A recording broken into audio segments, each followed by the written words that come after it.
कैसे आप लोग? टेंशन हो गया ना, तकलीफ भी हो रहा होगा, फ्रस्ट्रेशन भी हो रहा होगा और मोटिवेशन भी खोते जा रहे होंगे। जो विश्वास था खुद पर वो डगमगा रहा होगा। ऐसा मैं इसलिए बोल रहा हूं कि जैसे जैसे पीटी एग्जाम का डेट नजदीक आ रहा है ना, वैसे वैसे टेंशन बढ़ते चला जा रहा है। खास करके कुछ छात्र हाल ही के दिनों में बहुत ज्यादा टेंशन में है। क्यों टेंशन में है तो वाकया एक कहानी सुनाता हूँ। एक बहुत अच्छे संस्थान में पढ़ते हैं, वो बहुत अच्छा पढ़ाई चल रहा है, लेकिन आना और जाना ये सिलसिला लगातार जारी है। कॉन्फिडेंस क्रिएट नहीं हो पाया है। कारण सिंपल सा है, ना कोई पूछने वाला है, ना कोई बोलने वाला है, ना टेस्ट हो रहा है, ना डेली कोई जांच करने वाला है। और ऐसे में लास्टली आप अपने आप को असहाय प्रतीत करते हैं। हम इस वीडियो के माध्यम से यह एहसास दिलाने का प्रयास करेंगे कि अभी बहुत लेट नहीं हुआ है। 70 बीपीएससी आपका ही होगा और सिर्फ आपका ही होगा तब जब आप हार नहीं मानेंगे और ठान लेंगे कि जीतना है। तो हम लोग इस वीडियो में यही करने जा रहे हैं। कैसे प्लान हम लोग करेंगे, क्या आगे का आपका स्ट्रेटजी होने वाला है और किन बातों का विशेष ध्यान रखना है और डरते किससे हैं उस पर भी चर्चा होगा। तो पहला बात कि डर क्यों लग रहा है, क्या कारण है कि कई सारे विद्यार्थी अभी घूमने में, टहलने में, बुक पे बहुत सारे क्रियाओं पे लगे हुए हैं। आप भी उसमें से एक होंगे, है ना? मुझे ऐसा लगता है। नहीं है तो बहुत अच्छी बात है। डर लगने का 3-4 कारण है। पहला, विश्वास करके आए थे कि भैया इस टीचर यहाँ एडमिशन ले रहे हैं तो ये हमको पास करवा देगा। वो विश्वास धीरे धीरे कमजोर हो रहा है, क्योंकि आए थे कुछ और सोचकर, संस्थान में एडमिशन लिए तो उस टीचर से तो मुलाकात छोड़िए, कभी बात भी नहीं हो पाता है, कोई पूछने वाला भी नहीं है, कोई कहने वाला भी नहीं है। और ऐसे में आपका जो पढ़ाई का सिलसिला बहुत अच्छे तरीके से चल रहा था, अब रुका हुआ सा लग रहा है। दूसरा बात, रिवीजन नहीं किए हैं तो सिर्फ मटेरियल साथ में है, पास में है, लेकिन लग नहीं रहा है कि कुछ याद है। ऐसा कभी लग नहीं रहा है, कॉन्फिडेंस लूज हो गया है। तीसरा बात और महत्वपूर्ण बात, पढ़ने का प्रेशर क्रिएट नहीं हो रहा है। कुछ लोग पर दबाव बहुत ज्यादा है और कुछ लोगों पर नहीं। मोटिवेशन ही नहीं लगता कि पढ़े क्यों। कोई पूछने वाला हो, कोई बताने वाला हो, कोई कहने वाला हो तो ना। एक एग्जांपल बताता हूं। पहला दिन मेरे यहाँ टेस्ट में 70 एडमिशन हुआ। 2-3 टेस्ट के बाद 35-30 लोग आने लगे, फिर 20 लोग आने लगे, क्योंकि वो धीरे धीरे खुद पे विश्वास खोते जा रहे। एक अच्छा पैटर्न आपको मिल रहा था, आपको लगा कि नहीं होगा क्योंकि हमको नंबर नहीं उठ रहा। कभी टेस्ट में टॉप करने से आप टॉपर नहीं बनते हैं, बल्कि सतत अभ्यास से और सुधार से टॉपर बनते हैं, और ये हम शायद भूल जाते हैं। और वही कारण है कि अभी दबाव महसूस कर रहे हैं आप। एक और बात है, क्या पढ़ें कि भाई जो क्वेश्चन आ रहा है ना उसको टैकल कर ले, क्योंकि अभी तक तो ऑनलाइन फैक्ट पढ़ते आए थे। 68 और 69 ने हमको झटका पे झटका दिया और उबर ही नहीं पा रहे हैं।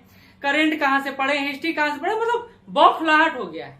तो एक बच्चे ने बोला, सर हम एनसीईआरटी पढ़ना शुरू कर दिए हैं और 1 से 1.5 महीना हो गया, सिर्फ हिस्ट्री समाप्त हुआ है, तो क्या एनसीईआरटी पढ़कर पीटी पास किया जा सकता है? तो बिल्कुल नहीं कर सकते हैं, क्योंकि वो आधार है, वो मकान नहीं है, वो पिलर है। मकान को आपको खड़ा करना है एडवांस बुक, मटेरियल और सतत अभ्यास के द्वारा।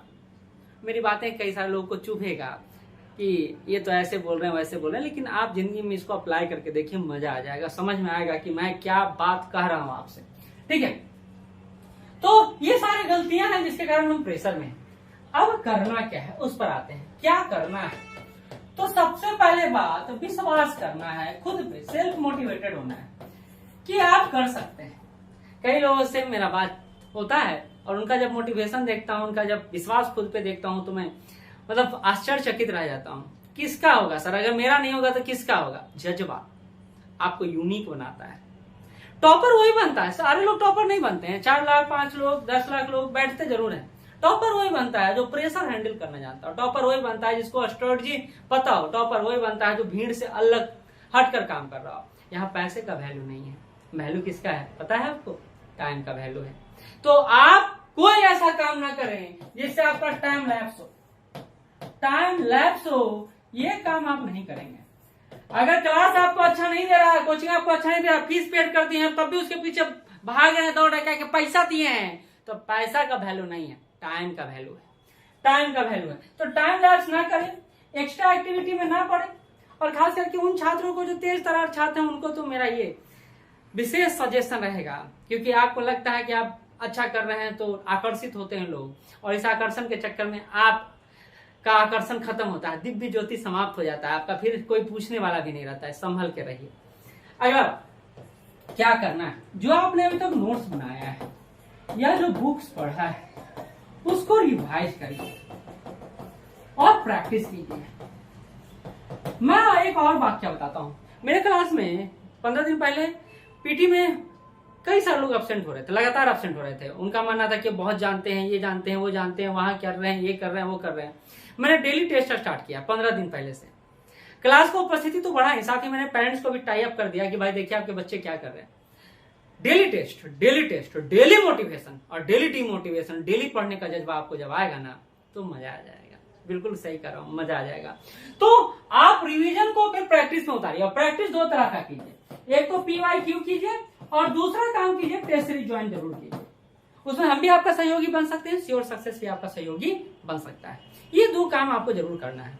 तीसरा बात, बहुत ज्यादा बुक्स के पीछे नहीं भागेंगे, बहुत ज्यादा मटेरियल के पीछे नहीं भागेंगे, खास करके वो मटेरियल जो पतला सा लगता है, मार्केट में खूब चलता है। भैया शॉर्टकट मटेरियल है, बर्बाद कर देगा आपको, क्योंकि वो शॉर्टकट मटेरियल में जो ढूंढ रहे हैं आप वो मिलेगा नहीं। कोई भी ऑथेंटिक मटेरियल पढ़िए और देखिए कि उसमें विश्लेषण किया, एनालिटिकल है अप्रोच या नहीं है, कि बस ऐसे उठा के रख दिया उन्होंने। बात को ध्यान रखिए। ऐसा नहीं कर रहा हूं कि फैक्चुअल क्वेश्चन नहीं आता है, कंसेप्चुअल क्वेश्चन नहीं आता है, नहीं। कंसेप्चुअल क्वेश्चन बहुत कम आता है यूपीएससी में, फैक्चुअल ज्यादा आता है, लेकिन उसके लिए ज्यादा फैक्ट भी पता होना चाहिए या नहीं होना चाहिए, ये बात भी आपको ध्यान में रखना है। और इन सबसे परे एक बात जो आपको हमेशा मोटिवेट करेगा कि आप यहाँ क्या करने आए हैं, आप यहाँ क्यों हैं। आप पढ़ाई करने के लिए हैं, तो पढ़ाई करेंगे ना। अभी 4.5 महीना बाकी है, पीटी का तैयारी 3 महीना पहले से होता है। तो अभी से आपको डरने की जरूरत नहीं है, डिमोटिवेट होने की जरूरत है, दौड़ने की, भागने की, कूदने की जरूरत नहीं है। सिर्फ एक सही राह पर चलने की जरूरत है। तो आपको जाते जाते एक सलाह और दिया जाता हूं कि हम लोग श्योर सक्सेस के स्तर पर डेली टेस्ट का आयोजन कर रहे हैं। अगर आप चाहते हैं जुड़ना तो जुड़ सकते हैं। अभी क्लास के बच्चों के लिए है, लेकिन हम चाहते हैं कंपटीशन बढ़े, तो आप भी साथ चलिए ना। धन्यवाद।